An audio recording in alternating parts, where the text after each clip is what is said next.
So you said you wrestled with it for a few years. What was the tipping point? Yeah, I don't know what exactly I was wrestling with. I mean, maybe some of it was like, well, I met other women after that, after I'm kind of rebounded, healthy, and staunchly living my faith. And I saw the beauty of Catholic marriage, and I thought, like, this is a person I could spend the rest of my life with. So maybe part of it was that, like, I'm wrestling with like, well, do I really want to dedicate my life to Christ, or do I want to get married? Did you date seriously or just on and Not off? again. I know I really kind of lived in a kind of neutral, like I really wanted to be open to a celibate vocation if it was there. Okay. I guess I was just reluctant to pull the trigger to say like, yeah, it's for me.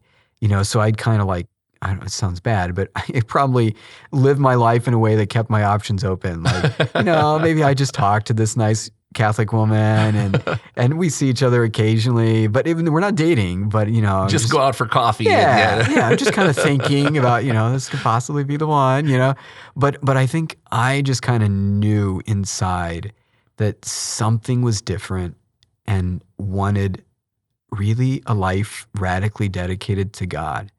And that I just couldn't make that go away.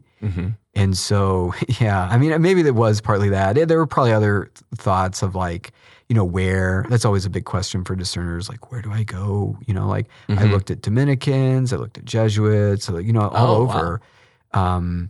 And I think I needed some healing to look back at Houston because things hadn't been that good here. And I kind of, I didn't know the Catholic Church when I was 18 and left. Okay. I was really kind of in a little bubble.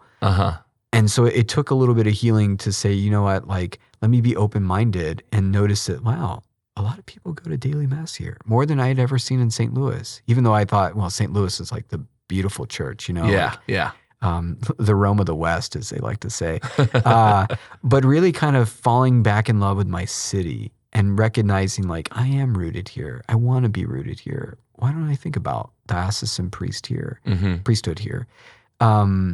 So I think there was a lot of stuff that was stewing for 5 years. It just kind of took a while to settle. And, there's also, I think a lot of guys will say this too, sometimes you feel unworthy. Like I hadn't lived the best life in high school.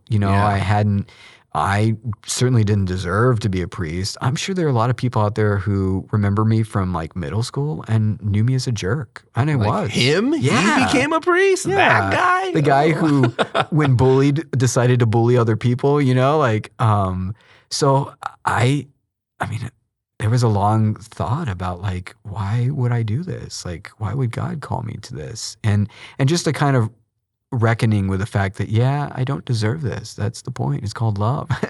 and okay, so God can still work with you even if you don't deserve it. In fact, he likes to work with people who don't deserve it. So all that stuff just took time. It took time for me to kind of acquiesce to losing marriage in a way. And in order to receive the gift of celibacy, it took me a while to kind of really be humble about like, okay, God, you can actually do this with me. Like no one's that broken that can't be used by you.